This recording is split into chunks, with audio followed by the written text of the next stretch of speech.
very good afternoon, everyone. Professor C. Rajamoun, Director, Institute of South Asian Studies at the National University of Singapore. His Excellency, Mr. P. Kumaran, High Commissioner of India to Singapore. Mr. Sanjeev Sanyal, Principal Economic Advisor, Ministry of Finance, Government of India. Your Excellencies and distinguished guests. Welcome to the 7th ISAS lecture webinar titled After the Pandemic, India's Economic Reform and Renewal. This lecture is organized by the Institute of South Asian Studies at the National University of Singapore in partnership with the High Commission of India in Singapore. Before we proceed with the event, may I request all participants except the speakers to mute your microphones and to keep your videos switched off throughout the session, please. We are pleased to inform you that today's lecture is also being live streamed on the ISAS Facebook page. If you have any questions or feedback to share during the proceeding, please forward them via chat. They will be consolidated for the guest speaker to respond during the Q&A session later. Today's lecture will be delivered by our guest speaker, Mr. Sanjeev Sanyal, Principal Economic Advisor, Ministry of Finance, Government of India. The session will be chaired by Mr. Vinod Rai, Distinguished Visiting Research Fellow ISAS and former Comptroller and Auditor General of India. I shall now hand over the proceedings to Mr. Rai. Over to you, sir. Thank you, Divya. Ladies and gentlemen, welcome to the 7th ISAS lecture, which is being organized in partnership with the High Commission of India in Singapore.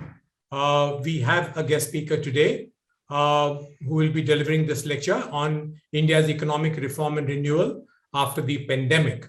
To kick off the proceedings, I'd like to take this opportunity to request Professor C. Rajamoun, Director of the Institute of South Asian Studies, to give his welcome remarks. Professor Rajamoun. Hi, let me join my colleagues at ISAS in welcoming Mr. Sanjeev Sanyal, and he's speaking about something which is of great interest to Singapore in terms of where India's economic trajectory is headed. I also want to thank the High Commissioner, Ambassador Kumaran, and the High Commission for their support to organize this event. And also grateful for Mr. Rai to agree to chair this session this afternoon. Before I hand back the mic, I thought I'll say a few words about the Institute of South Asian Studies. ISAS was set up in 2004 at a time when Singapore was investing in think tanks to understand the to develop greater knowledge and information about various parts of the world. And the Institute of South Asian Studies was one of those investments. The objective of ISAS was really to study contemporary South Asia and to interpret the developments in the subcontinent to Singapore, to stakeholders in Singapore, and more broadly to ASEAN as a whole. And it was also to act as a bridge, intellectual bridge, between India, subcontinent, and Singapore and ASEAN. And I think it's nearly, we've been around for a long time. And I think our focus of our work has been on the economic situation in the subcontinent, the economic growth in the region over the last 2 decades, about the politics and governance of the subcontinental states, and of the foreign policies and international relations of the region. We've also focused a bit on the diaspora. We also recently beginning to work on the technology policy-related issues. For us, from the beginning, one of the mandates was to really track India's economic progress. Because really what drew Singapore's interest into the region was really the prospect of India growing at a high rate post 1990 reforms, 91 reforms. And I think that has been one of the main objectives of ISAS, to be able to track and interpret economic change in India and the kind of opportunities it presents to Singapore and more broadly to Southeast Asia and Asia. That brings me to the subject of today. I think the last 2 years have seen, during the pandemic, some major steps by the Modi government to revitalize the Indian economy. And we've seen a series of steps that have taken place. But the knowledge and the implications of these developments, probably because of the pandemic, have not been fully understood.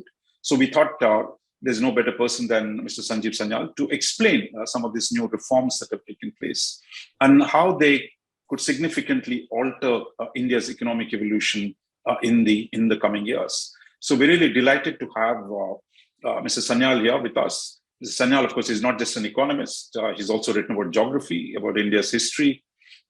Particular interest to me has been the book on Ocean of Churn, The Land of Seven Rivers. So it's really brings a very broader perspective to economic change in India. So we're really glad to welcome him to ISAS this afternoon. So I'll hand with those words of welcome. Let me hand it back to Mr. Rai, who will conduct the proceedings from now on. Thank you, Professor Rajamoun, for those excellent welcome remarks. I have the pleasant duty to call upon His Excellency Mr. P. Kumaran, the Indian High Commissioner to Singapore, to deliver his opening remarks. Mr. Kumaran, can we have your remarks, please? Thank you, sir. Shri Sanjeev Sanyal, Principal Economic Advisor to the Government of India, Mr. Vinod Roy, former CAG and Distinguished Visiting Research Fellow, ISAS, National University of Singapore, Professor C. Rajamoun, Director, Institute of South Asian Studies, NUS, other distinguished guests and participants joining us today, good afternoon. It's a pleasure for the High Commission of India to partner with ISAS NUS to organize today's 7th ISAS lecture by Shri Sanjeev Sanyal, Principal Economic Advisor to the Government of India. The fact that we are having to organize this online today is a painful reminder that things are not normal yet, as the pandemic continues to rage on in different parts of the world, mostly in the form of second and third and fourth waves, and with new variants emerging with worrying regularity. Even countries such as Singapore, which maintained excellent control over the virus for many months, are now grappling with new outbreaks. But the fact that we are able to continue to meet, even if only online, enabled by accelerated digital transformation in a number of areas, and that the world economy has shown remarkable resilience in a number of sectors, notwithstanding the ever-changing travel restrictions, is no doubt a tribute to human ingenuity and creativity. Shri Sanyal, given his current position as the Principal Economic Advisor to the Government of India, is perhaps uniquely placed to offer insights into India's economic response to the COVID-19 crisis and its approach towards preparations for a post-COVID world. I hope that the participants at today's event are able to benefit from his insights, be it in terms of offering a wide-angle view of India and the key emerging trends. The timing of today's event could not be more opportune. India continues to emerge from this nasty epidemic as one of the fastest growing major economies in the world, with the World Bank predicting a GDP growth of over 8.3% in the current fiscal year. But I will not go into the specifics of what we are going to do to achieve this kind of growth, as our main speaker will be talking about it in detail. The pandemic has served as a wake-up call in many ways. The landscape and nature of global politics were, in any case, already changing before the pandemic. What COVID-19 did was to add health security, trade security, and job security to the complex mix. Countries and businesses have begun working on minimizing supply chain disruptions by reshoring and nearshoring operations and diversifying FDI partners in a way that minimizes sourcing risks. Diversifying sourcing options, along with the management of geopolitical risks, has led to the announcement of significant regional initiatives for enhancing the resilience of supply chains. The Government of India has signaled its resolve to build a self-reliant India, Atmanirbhar Bharat, for building, revitalizing, and building resilience in the economy, while also engaging the world with greater confidence and competitiveness. The attractiveness of India as an export and investment destination for global investors is expected to further improve due to the significant improvement in the ease of doing business in India. The creation of this conducive business environment has come about due to determined policy measures, such as steps for massive modernization of infrastructure at an unprecedented pace, repeal of archaic laws, easier regulatory compliance, labor law reforms, tax reforms, and easing of customs procedures. As far as trade and economic ties between Singapore and India are concerned, they are extensive and growing. Singapore's financial hub status, high levels of success in developing vocational skills and knowledge of the ASEAN market, combined with India's long-term growth prospects, land availability, and a large and young workforce willing to work at affordable wages, offer complementarity that can be exploited for mutual benefit. We hope to pursue as many of these as possible in the coming months and years. Thank you, and I look forward to a productive session today. Thank you very much. Thank you, Excellency. Thank you very much for those lovely comments. Like all countries around the world, the COVID-19 pandemic has been a very difficult health and economic challenge for India. India, with its vast populace and a huge economy, has emerged, however, with a recovery very strongly, even as vaccinations have been rapidly rolled out. India's economic policy response has been very different from that of most of other countries, and what most international experts advised. Using a more supply-oriented approach, Indian policymakers have attempted to prepare India for a very fluid post-COVID-19 world. Now, nobody better than Sanjeev Sanyal would be able to explain to us how India opted for this policy strategy, its implications, and where India stands today. But ladies and gentlemen, before we have Sanjeev speak with us, let me give you 2 words about his remarkable qualifications and his background. Sanjeev Sanyal is currently the Principal Economic Advisor to the Government of India, and he also represents India on a number of international fora. As the co-chair of the G20 Framework Working Group, he has been one of the main architects of the G20's Global Action Plan used to coordinate the global response to COVID-19 pandemic.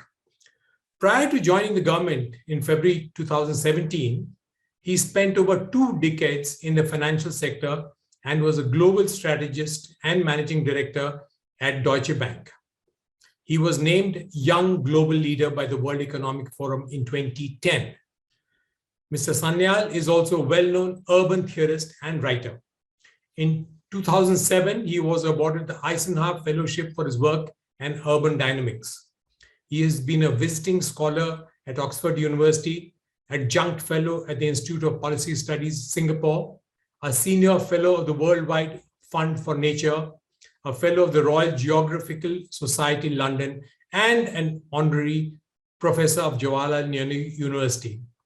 In 2015-16, he served in the Future City Subcommittee of the Singapore government, tasked with building a long-term vision for the city-state.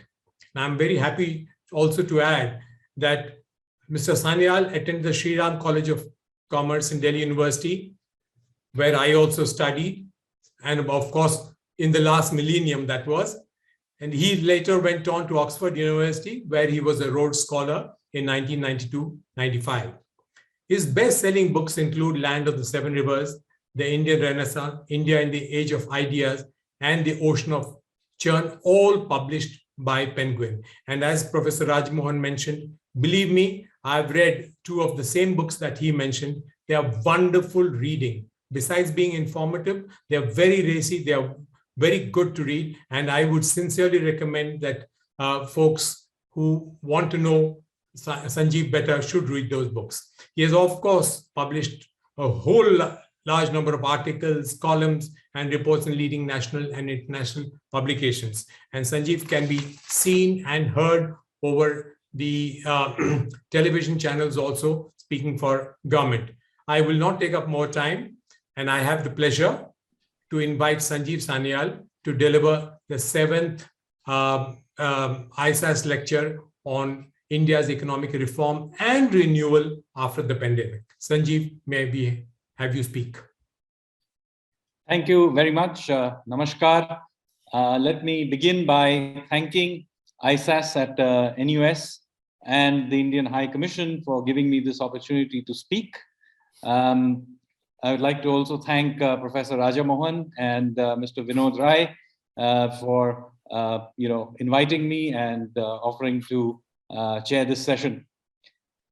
As you all know, the last 20 odd months have been particularly difficult months for the world, not just from a economic perspective, but more directly from a health perspective. And it has, of course, been very, very difficult as a policymaker to sort of make our way through this very uncertain times. So what I'm going to try and do is to give you some sense of the intellectual foundations of India's response to this pandemic. I'm going to largely stick to the intellectual part of it because this is an academic institution, and rather than give you long lists of data to sort of make my case in the sense that you'll probably already be aware of most of the data. So what I will really do is to give you a sense of the intellectual framework that has informed the way we have gone about it. Now, as we speak, the Indian economy has indeed been recovering quite strongly. The second quarter data for our financial year, which is the quarter of July to September, that just came out, and it suggested that the Indian GDP grew year on year 8.4%, which now means that the Indian economy is now sort of seeing activity that is above what was there before the crisis. So in some ways, we obviously went through, like most other economies in the world, for a period of shrinking. Now we are back to levels of economic activity that are above the pre-COVID level. Now, this means that what we are seeing here is a momentum coming back, and that shows through in virtually every high-frequency data that we have, whether it's GST collections that we saw just yesterday announced. It's 1.3 trillion rupees were picked up in the latest number for November. The PMI numbers are very, very strong and all-time highs, in fact, in some cases. So basically, there is clearly a lot of momentum in the economy. Now, obviously, there is still a lot of uncertainty over new variants and so on. So one keeps one's fingers crossed. But nevertheless, I think there is a fair chance that we will see double-digit GDP growth rate in this financial year. That's the financial year ended March 2022. My own sense is that we will see very strong growth even in the following year, because there are a number of things that have actually constrained the Indian economy from growing entirely freely, even in this financial year, strong as the growth rate may look. First of all, I think many of the high contact sectors like tourism and so on, and live entertainment, these still have a lot of restrictions on them. We are only now beginning to open them up. There have been a lot of supply side constraints on things like chips, containers, and so on. So even though exports are very, very strong, in fact, ironically, they would have been even stronger but for the supply side constraints. And that brings us to something that I will talk about at length a little later, which is the fact that supply side rather than the demand side is the defining constraint that the world economy now faces. Now, in this context, let me say that right from the beginning, our thinking about the COVID crisis was informed by two important ways of looking at the problem. First of all, unlike almost every other country, and certainly unlike most of the economic experts, including various Nobel laureates who were advising us, we did not see the COVID crisis as purely as a demand shock. I want to emphasize this because this idea that the COVID crisis was a demand shock informs almost every other approach that we came across around the world. And as I said, what we were told to do by most experts. But in fact, it doesn't require too much imagination to see that when you actually shut down malls, you shut down movie theaters and so on, this is not a demand shock in the first instance. What you're doing, people still want to consume. What you're doing is you are actually stopping people from consuming all those goods. So that is not a lack of demand. It's a lack of supply. So this is something right from the beginning that we have been telling that the world, in fact, that look, yes, there is a demand implication of COVID. Obviously, if a lot of people lose their jobs and there's disruption in cash flows and so on, there is a demand impact, no doubt about it. But that is not the first order impact of COVID. Yeah. Sanjeev, can you hear us now? Yes, I can hear you. Oh, yeah, please go ahead.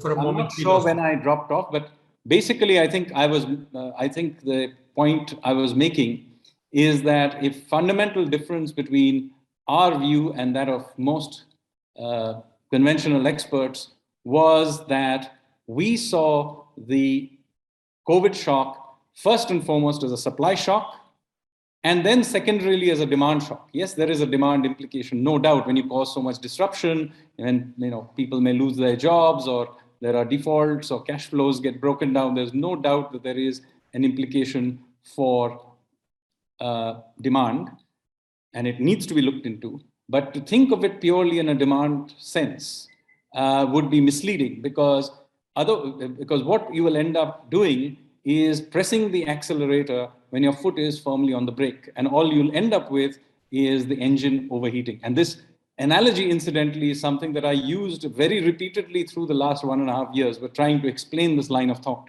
It has a lot of buyers, but let me tell you, it was not easy about a year ago when I was saying the same thing. The second and important difference is that we did not try to expend a large amount of energy in trying to predict how this COVID crisis was going to play itself out.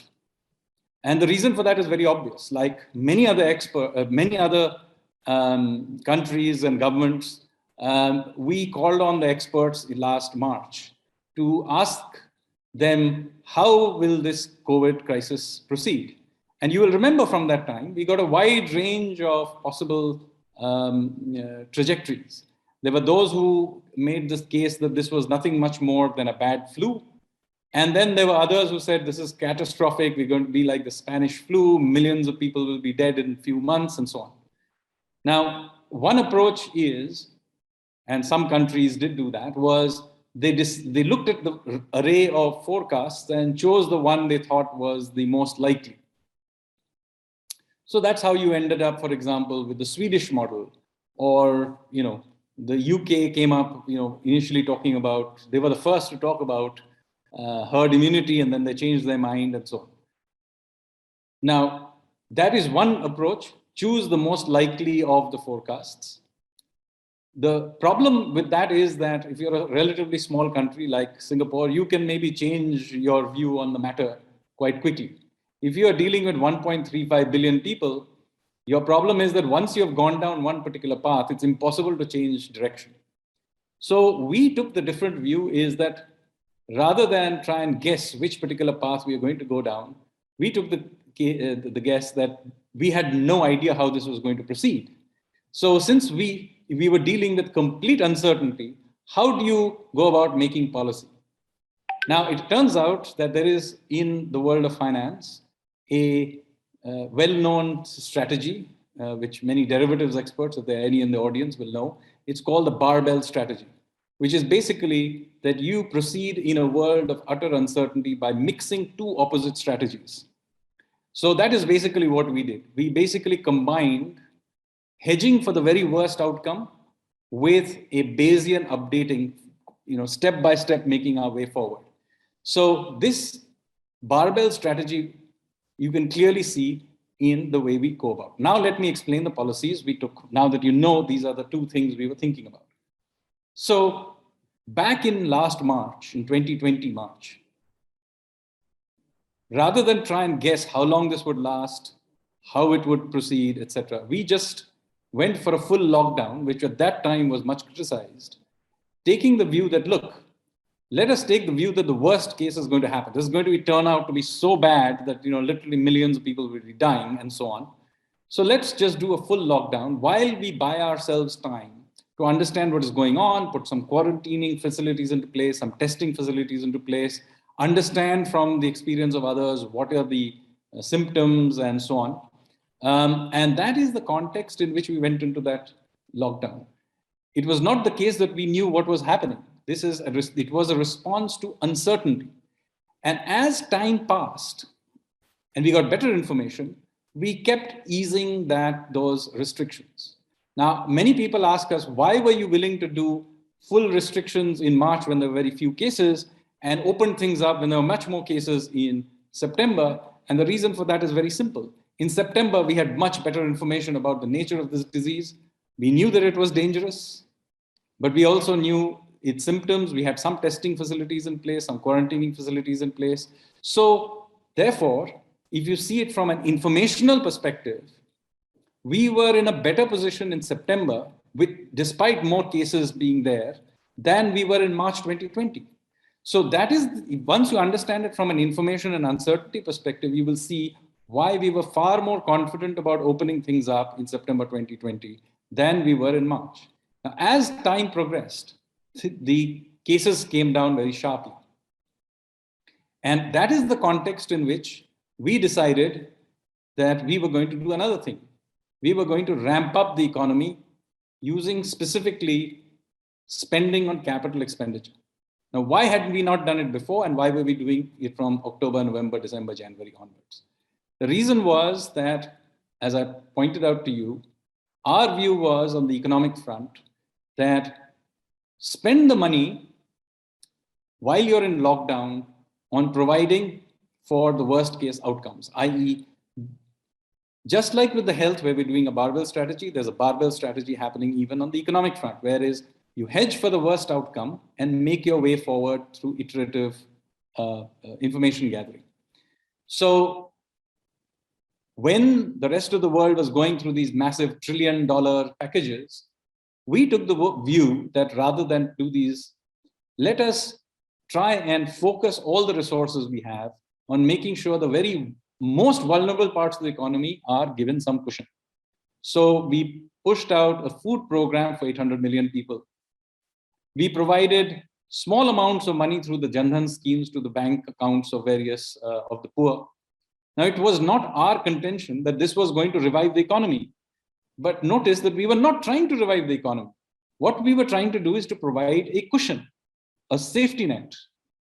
So when you see it from that perspective, you'll see that clearly what we were doing made sense. The same thing we did even for industry. At a time when many people wanted us to ramp up demand for various things, we didn't. Instead, we did all kinds of liquidity measures. We put in abeyance the insolvency and bankruptcy code. Why? Basically, what we were trying to do is create a cushion so that we didn't have cascades of defaults, and that would jam up the entire payment system. That would be a bad thing. But we were not trying to revive the economy. We were quite cognizant of the fact that when you are under a severe lockdown, you cannot revive the economy. There's no point in doing so. But from last October onwards, we began to then put in money, but then we began to put in money in a peculiar way, through capital expenditure. Why through capital expenditure? Well, two things. One, we were very clear that we are going to run up debts, and those debts have to be repaid by future generations. And therefore, we are very clear that we wanted to create assets for future generations when we were spending, so that we leave these assets behind for them. Secondly, there is more than adequate evidence that infrastructure creation is a good way to create jobs quickly, and that there's a lot of evidence that this is the best way to create demand and second-order feed-throughs, whether through jobs or demand for cement, steel, and other services. So that is the other reason why we were using that strategy. So that is how we went through till April, May of this year. Economy was recovering very fast. And then we got hit by the second wave again. And this, of course, from a health perspective, was very traumatic, as many of you know. There was a big spike in number of cases, and there were a large number of people passed away. Most Indians will know, at least even if they themselves personally not affected, they'll know somebody who was badly affected by that wave. So it was certainly fairly serious. The second wave was certainly, from a health perspective, very serious. But it was not so serious from an economic perspective. Why? Because we kept most of the economy more or less open. Obviously, certain kinds of restrictions had to be reimposed. But why did we keep the economy relatively more open in the second wave than we had in the much less painful health perspective, much less painful first wave. The reason for that is again information and uncertainty. In the second wave, we had much better idea about what was happening. And while a lot of effort had to be put into place, getting oxygen and other things into place, we knew by this point that this was what the disease was. It was spreading, how it was spreading, the demographic groups which were particularly at risk. We had testing systems in place, and so on. And some vaccination had also started by this point in time. So that is the reason we kept this largely open. Obviously, there's still restrictions there. There was no need, in our view, to have done a nationwide shutdown. It was much better to have done a localized shutdown. And so in a much more decentralized way, this was dealt with. And so the economic impact of that was much, much less. And so in that quarter, where the worst cases were happening, April, May, and June, ironically, we saw a year-on-year growth of 20.1%. So now here comes the issue of how we think about looking ahead. Now, when we are looking ahead, the same principles will apply. Why? Because of the same issue about the long term of the post-COVID world, which is uncertainty. The first and most important point to understand about our thinking about the post-COVID world is that it is not, in our view, a re-inflation of the pre-COVID world. This is a world which will have its own geostrategic compulsions, supply chains, technologies, consumer behavior, all kinds of new dynamics will come out. Now, we do not claim to know how this will play out. So again, we will play this out using the same barbell strategy. Here, the barbell strategy is, again, hedge for resilience, i.e. random shocks that may come and hit you. And on the other hand, you make your way forward with the greatest amount of flexibility to what may be ahead of us. So again, you notice the kinds of policies that have been put in place in the last couple of years through the crisis. Notice that very heavy supply side orientation. Why? Because you need the supply side to be flexible to deal with the uncertainties of the post-COVID world, which are inherently difficult to predict. So rather than try and spend a great amount of time trying to guess which particular industry will succeed and so on, I mean, you may sometimes have to do that for providing, infant industry protection or PLI schemes or whatever. But by and large, the working assumption is we have no idea. Therefore, keeping your factor markets as fluid as possible, removing all kinds of regulations and so on. And so that is the way with which we intend to move forward. So if you look at all the reforms that we have done in the last year or so, a lot of it is oriented towards this, whether it's privatization, opening up of the drone sector, opening up of the trade finance sector, opening up of cartography, privatization, of course, getting rid of legacy issues such as retrospective taxes, and so on. What are we really trying to do? We are trying to essentially keep the supply side as flexible as possible. Now, in a barbell strategy, of course, flexibility is only one side of it. The other side of it is resilience. And that is the context in which you have to understand Atmanirbhar Bharat. Atmanirbhar Bharat is very often translated as self-sufficient India or self-reliant India. And there is a danger here of interpreting it as a return in some ways to the license permit era or the import substitution era of the pre-1991 period. That is totally not the case. Nobody in the government is wildly keen on going back to driving around in ambassador cars, let me assure you. So what is Atmanirbhar Bharat? Atmanirbhar Bharat is about making sure that we are resilient to random shocks. So let me give you an illustration of it, then it'll become quite obvious what I'm saying. We have, as you all know, a very internationally competitive pharmaceutical sector. We are the pharmacy to the world. We produce large part of the world's generic pharmaceutical supplies. Now, what we, however, discovered through this last 18 odd months is that this sector is heavily dependent on single foreign sources. Could be China, but some cases it's the US or whatever it is. Now, we have seen that these single sources can suddenly shut down. This time it happened because of COVID. It could happen for any other reason. Now, you cannot have a globally competitive sector which is so reliant for basic inputs from single foreign sources. By the way, we have a similar problem right now with the automobile sector with chip shortages as well. And there are other areas as well. So the point here is, when we say that we want to be able to protect or promote at least some of these basic inputs in India, what we are doing is protecting a globally competitive industry. We are not doing import substitution in the pre-91 sense of the word. We are just creating a bulwark against the vicissitudes of the global system. Just being practical about it. This has nothing to do with an ideological problem with global trade. Far from it, we are very, very keen on participating in global trade. Even, for example, our refusal to join with RCEP is not an ideological problem with free trade agreements. It is our judgment merely about that specific free trade agreement, RCEP, and that is it. We are quite happy to follow up on free trade agreements in other cases. Now, you can clearly see where I'm going with this. And since I have another 5-6 minutes, I'm going to give you a flavor of how we think about the world looking forward. The world that I describe, the intellectual framework that I described, is very much driven by an idea of India that is, and of an economy that is fired by innovation, entrepreneurship, risk-taking.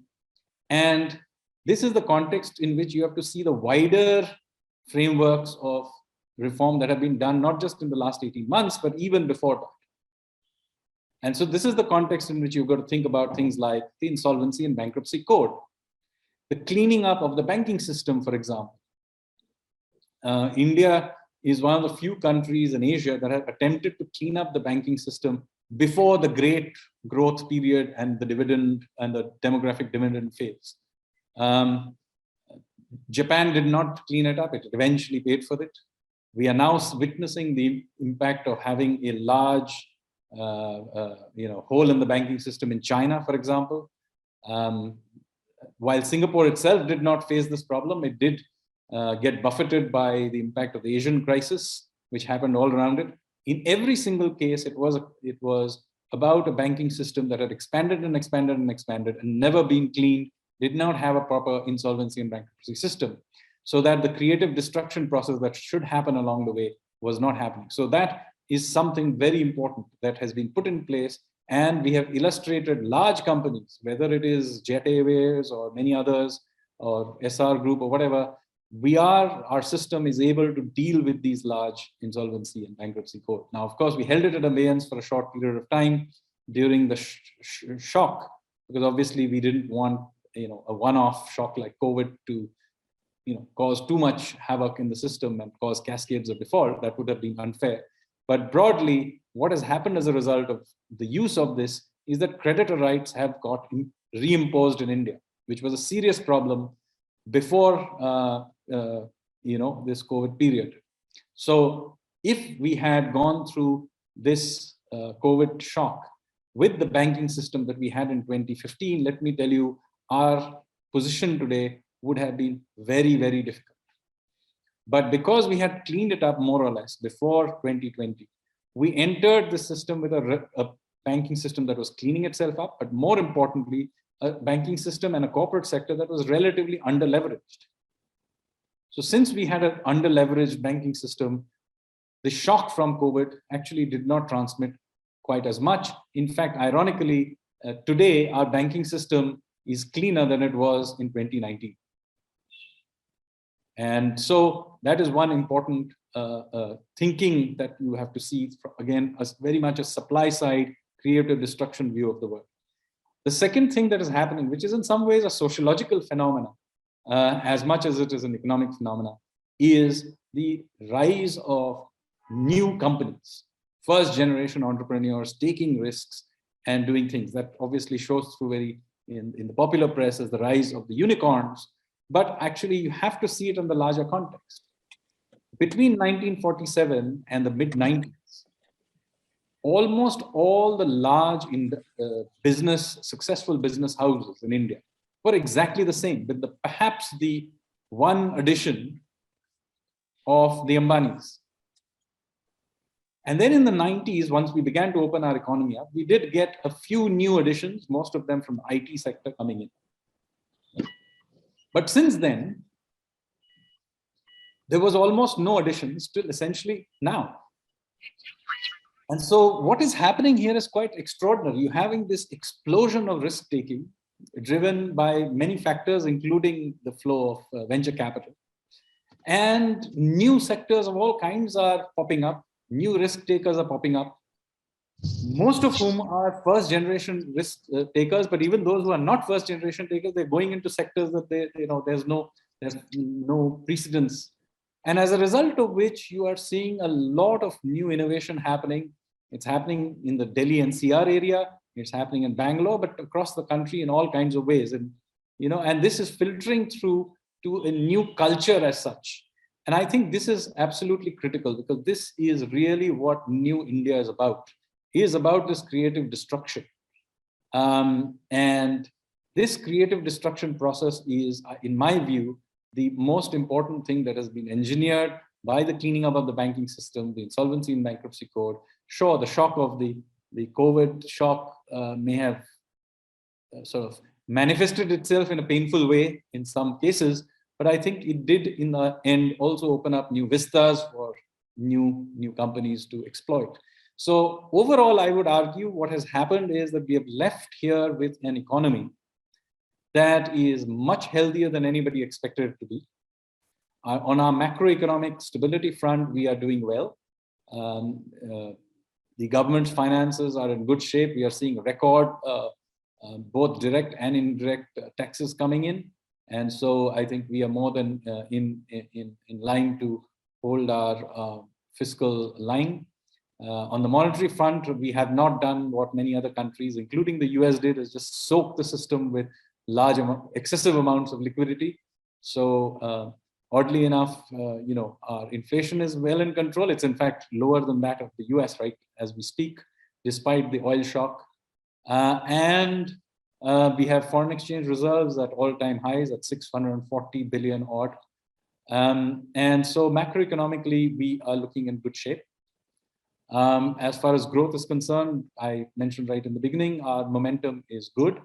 And my own belief is that we'll probably see close to double-digit growth even in the next financial year. I very rarely forecast anything. So when I do so with some consideration. And I think we may be now entering a phase where we have a deleveraged private sector that has raised a lot of capital from the equity markets and is now in a position to leverage up.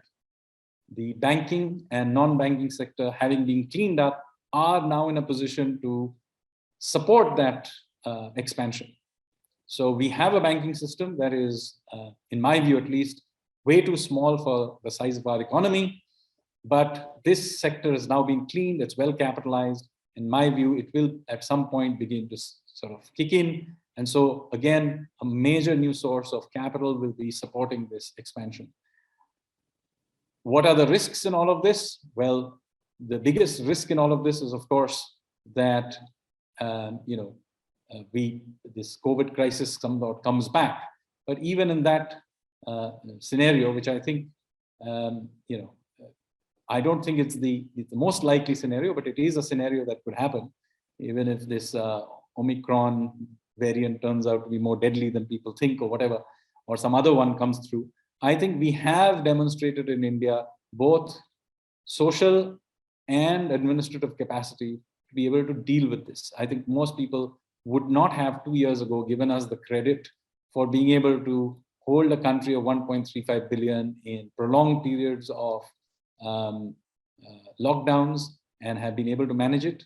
They would not have believed that we would be able to, roll out literally, hundreds of millions, now over 1.2 billion jabs. I don't think too many people would have given us credit for the economic recovery that we are now going through. So I think socially and administratively also, we have demonstrated our ability to be able to take responsible decisions through very difficult times. And I think that is something also that we have demonstrated. So with that, let me hand it back to Mr. Rai.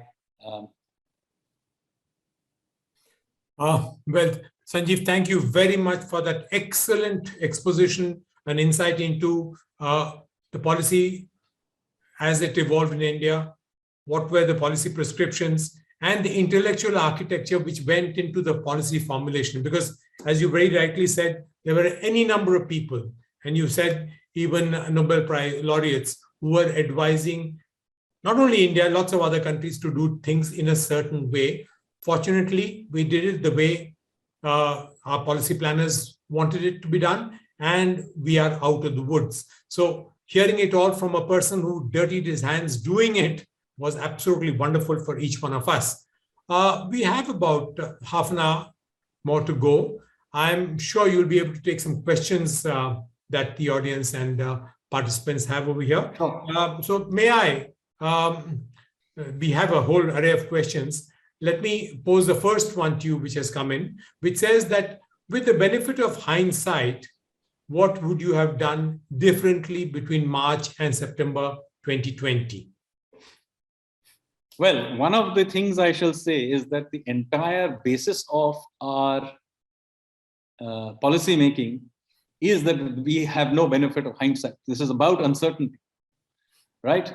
Therefore, I think since our entire strategy is based on the messiness ahead of us, I think our economic strategy does not lend itself terribly well to the idea of hindsight in the first place. Sorry if I'm sounding a little odd, but you have to understand, I'm trying to be true to our intellectual formulation, which is that this is all about dealing with uncertainty and random shocks. And therefore, when I am saying that what could we have done better, well, that is only meaningful given the context of the information we had at that time. Mm-hmm. And I think given the information we had at that time, if I face the same set of circumstances, I'm probably going to do more or less the same thing. Wonderful. Wonderful to hear that, which shows the firm foundations on which the entire policy parameters were architectured. And I guess you have a point there, because I don't think we have gone wrong anywhere. I mean, we had a whole lot of issues, sociological, as you call them, administrative, as we all saw, and a huge population to face, most of them in areas which are otherwise inaccessible, whether it was the vaccination program or whatever it is. And this will segue us into the next question which has been asked, which was that you talked about spending on infrastructure. Now, while capital infrastructure has a large gestation period, does the government have a plan or a blueprint on how those benefits trickle down to the population that is mostly informally employed? So there are 2 or 3 things to think about in this context. One is the simple first order impact on demand. So we recognize that while there is a large supply side element, there is also a demand side element. It's not like we have ignored it. And as the economy is opened up, we do need to ramp up demand. So question is, how do we do it? Do we do helicopter money, or we send out checks to various people like the US did in terms of reflation checks or something like that? Or what we decided to do was to go out there and basically spend it on infrastructure. So simply build back demand using it. Why? Well, first of all, it is simply more efficient to do that. In a period of uncertainty, if you give people checks, they do not spend it because they are in a situation of uncertainty. And that is, in fact, that's what happened. Even the money that small amounts of money we passed through the Jan Dhan system, we discovered, because we can keep track of the Jan Dhan accounts, that most of it got saved, didn't get spent. Now, why is that important? Because effectively, you don't get the second and third order benefits of feeding through to demand from if people just hold on to the money. So we thought that it was better to begin to actually directly spend the money. So that is the first reason we went for infrastructure spending. Secondly, we, as I mentioned right in the beginning, we were very cognizant of the fact that we were running up debts while doing it. So it is important to us that we built up assets that we left behind to future generations who will repay those debts. So that is the second reason we want to do it. Infrastructure was a good way to create an asset. But the third reason, which is not fully appreciated, is where are we building all this infrastructure? Now, some of it is obviously, building a brand new airport near Delhi, which needed to be done at some point in time. So why not do it now? There's a brand new airport being built in Navi Mumbai as well. But a lot of the new infrastructure we are building is in the underdeveloped parts of the country, whether it is Eastern UP or in the Northeast. Large numbers of brand new airports are being built in second tier, third tier cities in some cases. We are doing urban interventions in smaller towns. For example, the Kashi Vishwanath corridor in Varanasi.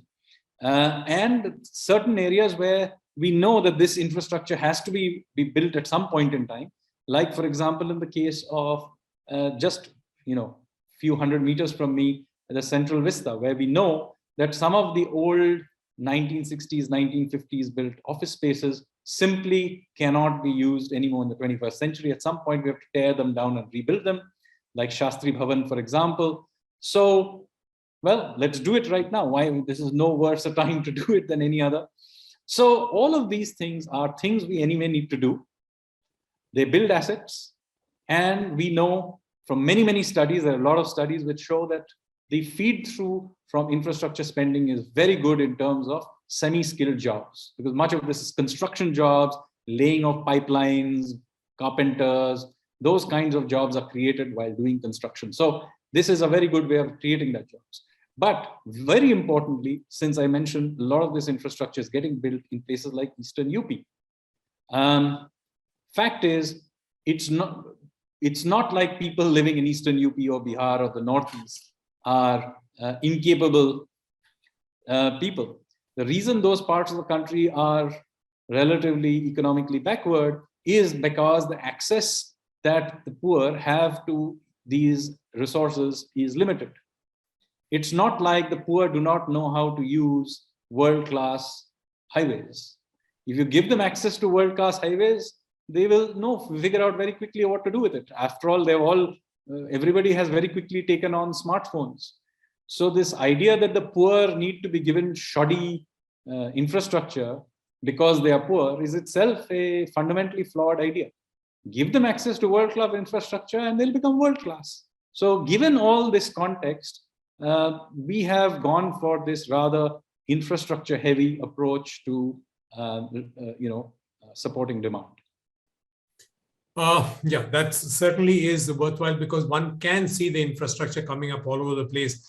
And every year, it's very exciting to open the new newspaper every day and see some or the other infrastructure project being either inaugurated or for which a foundation stone is being laid. And the remarkable thing about each of these is that one notices that they are actually being executed within the timelines which had been fixed earlier. So no cost overrun, no time overrun, and the fact that it builds trust between the government and its people is really a wonderful thing which is emerging. Now, Sanjeev, you referred to inflation risk. Now, there is a question which says, well, there are inflation facing governments all over the world at present, inflation risk facing governments.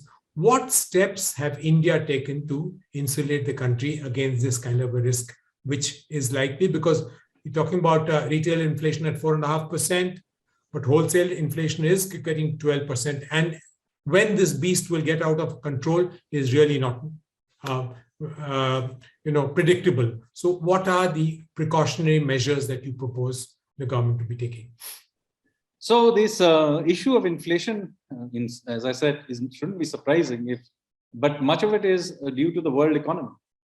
And as I said, it's because most of economic managers around the world did not take too much notice of the supply side element to the shock, and were so focused on reviving demand that they did not pay attention to the supply, whether it's in terms of reviving supply back on fuel or containers or chips for manufacturing cars or whatever it is. There are shortages popping up everywhere in the world economy. Now, obviously, we are a part of the world economy and we import many of these things. So a large part of what you are seeing here in India is a shock from world inflation feeding back here. Now, of course, oil prices have just fallen, so that may help. But we have had to, for example, cut back on taxes on fuel to try and temper some of that shock.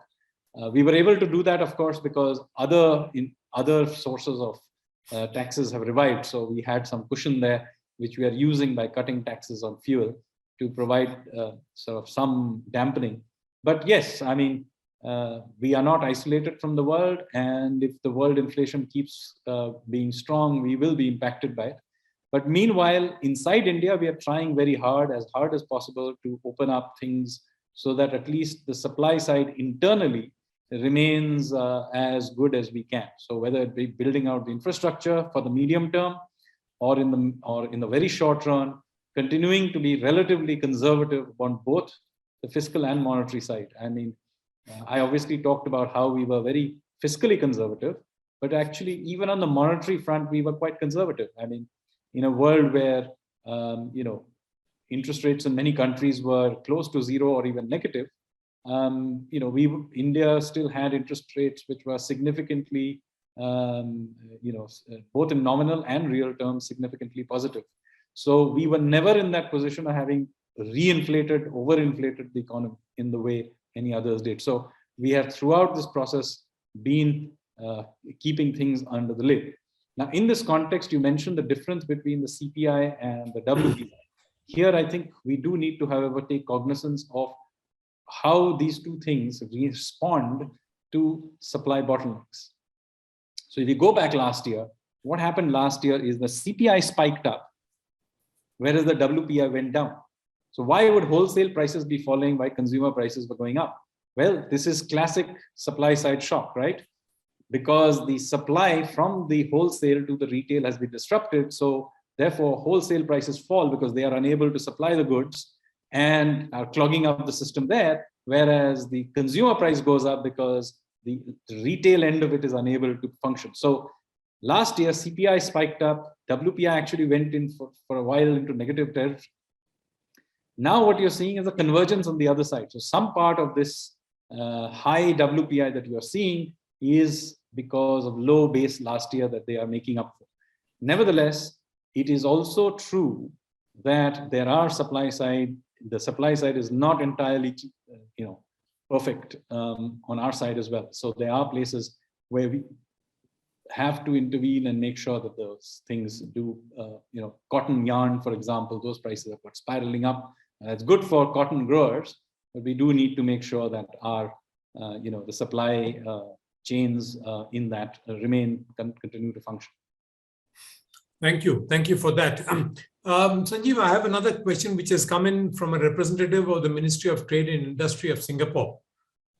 And the question, in fact, the Institute of South Asian Studies is partnering with the ministry and doing a project to inform investors in Singapore, partners in Singapore, how best they can join in the redevelopment program of India. And the question says, how Singapore could be relevant as a partner, not just an investor, in India's economic reform and renewal after the pandemic?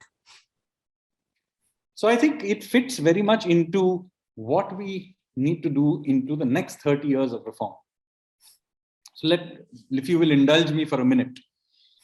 You see, the last 30 years of reform, starting from 1991 onwards, basically when you said reform, you meant liberalization. And it was about removing the Indian state from doing things it should not do.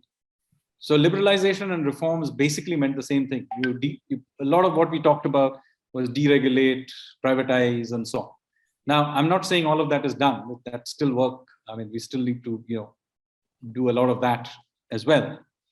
But intellectually, the battle in some ways has been won. That I think the case has been made that the Indian state should not be doing things it should not be doing. The next 30 years, I would posit, is about getting the Indian state to do the things it should be doing.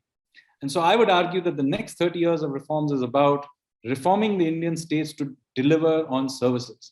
Now, in this context, Singapore is an excellent place to go because it's a place where, by the way, the Singapore state, having lived there for many, many, many years, is not a minimalist state. It is quite an interventionist state in its own way. It's a strong state, and it focuses on delivering certain goods, whether it's particularly on the municipal front. So what are the things that the Indian state should be doing into the future? Well, first of all, I think enforcement of contracts and judicial system, that is something that the Indian state should focus on. It should focus on infrastructure. We're already doing that. But a third thing that the Indian state should focus on is really getting municipal services and delivery in there.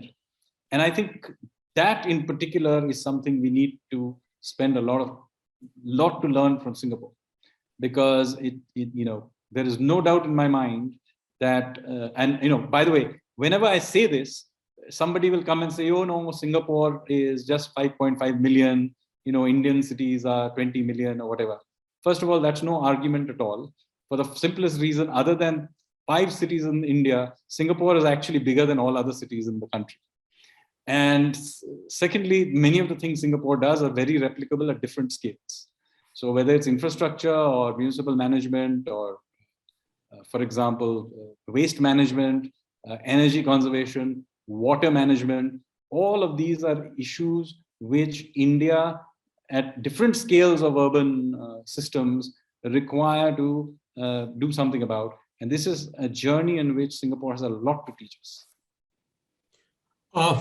Thank you for that. Now, in the context of what you mentioned about the Indian state doing what it should do or should not be doing, and you talked about the reform process leading to liberalization, you said less of regulation and reforms meant privatization.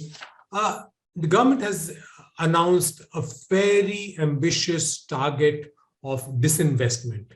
If I remember correctly, it was about 1.75 trillion rupees for the current year. But unfortunately, what has been realized in the current year, and we have only 4 months to go, is being very minuscule.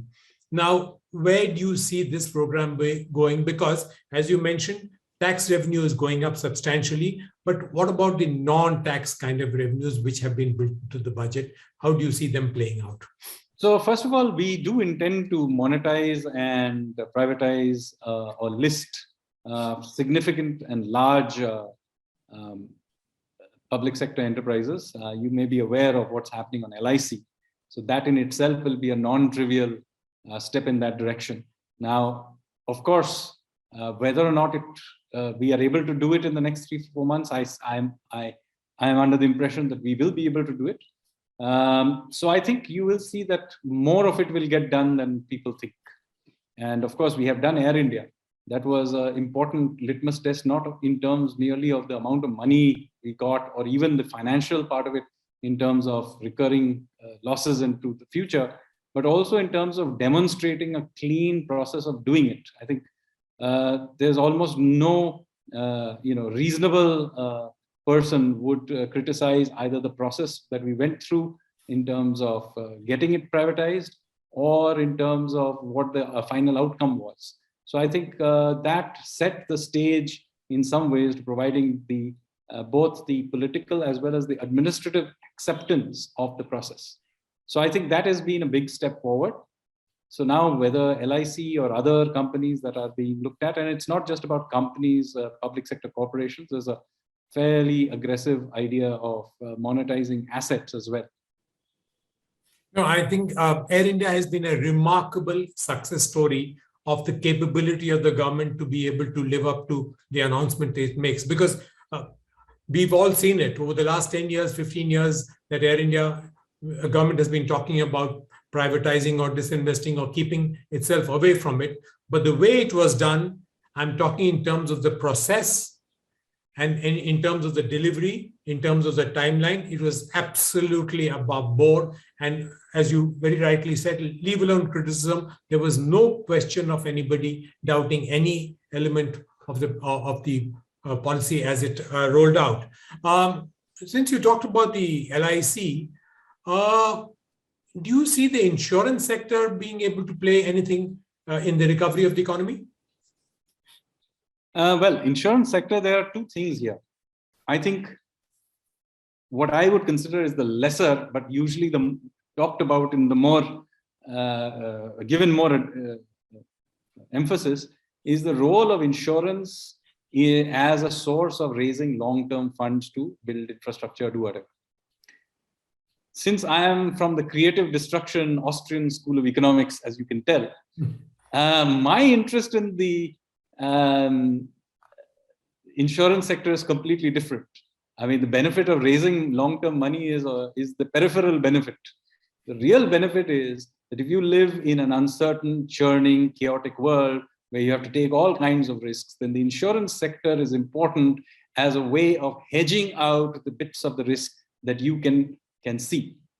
So if you live in a world of risk and uncertainty, risk is something that is, you can put some probability around, and uncertainty is something that's completely random, then at least the risk part of it can be insured against. The uncertainty part is what you have to, that's where you innovate and you take the risk. But the risk part of it, which you can put some numbers to, at least can be insured against. And I think that is the real benefit of having insurance. And now that is true at multiple levels. It's a health insurance, for example, something that, of course, we have tried to provide the very poor with a basic health insurance. But I think as we evolve, we need to have health insurance being provided more generally and more elaborate versions of it. We need to have insurance, general insurance for being able to take risk, but all kinds of other insurance, unemployment insurance. There's a multiplicity of kinds of insurance that we can create as a necessary way of providing safety nets in an evolving, churning economy. So now that you understand my mental image of the world, which is that of a somewhat uncertain, churning place, the role of insurance really is to provide hedges to individuals, companies, and other economic entities to be able to function in that uncertainty. You mentioned about the good performance as far as agriculture goes, about 4.5% growth we see in agriculture, which has contributed hugely to the kind of growth we are seeing in the GDP. There have been a lot of concerns, there have been a lot of speculation whether the farm laws which have been withdrawn for the time being, and Parliament passed it day before yesterday, and I believe it went without a debate or something, was it a kind of a tactical retreat on the part of the government, or was it because of some kind of political expediency? Because there's a lot of speculation all over the place, and we are hoping that these laws in some form or the other will come, because the states have already taken a lead in this direction. Large number of states, 23 to be precise, have already implemented some of these reform measures. What's your take on this? Well, as you know, as you can imagine, I can't comment on the politics of this for obvious reasons, but I can say that the economics of it is very clear. The problem with the current system of agriculture policy is the following problem: that India is essentially has a policy that is essentially oriented towards growing calories, particularly through cereals. And we don't need those calories because we are growing more than enough of it. We're not growing enough proteins and other forms of food crops, but we are growing ever more calories. Now, this is a problem on multiple levels. One is that it is completely disbalanced, and it ends up growing those calories in parts of the country we shouldn't. For example, growing rice in Punjab, which is not a natural crop for that part of the country, and therefore has environmental costs in terms of pumped out water and all those kinds of things. But there is another fundamental problem. You see, India's population growth is now rapidly slowing. And it will keep slowing. I don't know if you saw the recent numbers. We now, our fertility rate is below replacement rate. Yes. So therefore, our population is not going to grow very much. Now, if you want our agriculture sector to grow, how are you going to get it grow? Well, you don't have more and more mouths to feed. And worse still, as we urbanize, in fact, the average urbanite eats less than average rural person. So in fact, basically, we are looking at stagnation in terms of the amount of calories we will consume. But our agriculture policy basically is oriented towards growing those calories. And worse still, we are expending enormous energies and subsidies and environmental costs to grow those calories. Now, this is not a new problem we have discovered. It is becoming more acute, but it is a problem that was discussed way back when I was at university back in the early 90s. And has been well known in the academic and policy spaces, and has much been discussed. So, and all political parties at some point in time in their journey have even included it in their manifestos. So, while it may have got stuck for whatever reason, the fact is the problem has not gone away. And we need to do something about this, because you cannot grow this sector. The agriculture sector can no longer grow on the basis of growing things nobody wants anymore, or we already grow too much of. Yeah. So therefore, we need, whether we do it through carrot or stick is a matter of debate. But the fact of the matter is, we still need to go through this transition. Now, that doesn't mean we don't need to do anything with agriculture. There are things that agriculture needs to do. For example, you will find that, from nutrition surveys, for example, Indians continue to there's no shortage of calories, but we do need to eat more proteins and other things. So we need to encourage growing of other products. There are many products we can actually export if we intelligently use our croplands. There are many areas where we need to change agriculture practices, because we are poisoning the earth with subsidized fertilizers, pesticides. We are pumping out groundwater, which is quite a dangerous thing, in the sense that when you're talking about climate change and probable shocks or high volatility in rainfall, then the best place to store that water is underground, and we are pumping it out with cheap electricity, which makes absolutely no sense, and so on and so forth. I can keep going on. The fact of the matter is, we need to reorient our agriculture policy in some fashion to grow other crops, to reduce our reliance on these so-called green revolution technologies.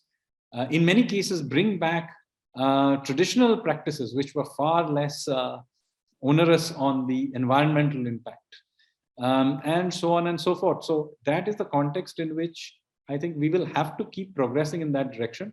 And this will have to be done in the context, as I said, where we will be transferring more and more people out of agriculture into other activities. So those who will remain in agriculture will have to be able to deal with this transition in many ways. Obviously, different states have different architecture. So, but the fact of the matter is, this is a very important part of not just economics, but the socio-political transition of this country.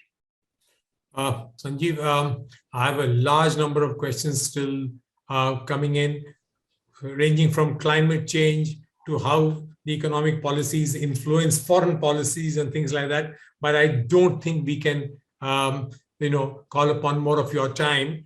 But please, I think you've been very encouraging. The fact that you have been able to explain to us how the Indian economy is now knocking on the doors of double-digit growth, the fact that the banking system has been cleaned up, banks have been capitalized so that they can be good partners in the economic growth or the economic regeneration program that you guys have planned out and will be followed on very soon.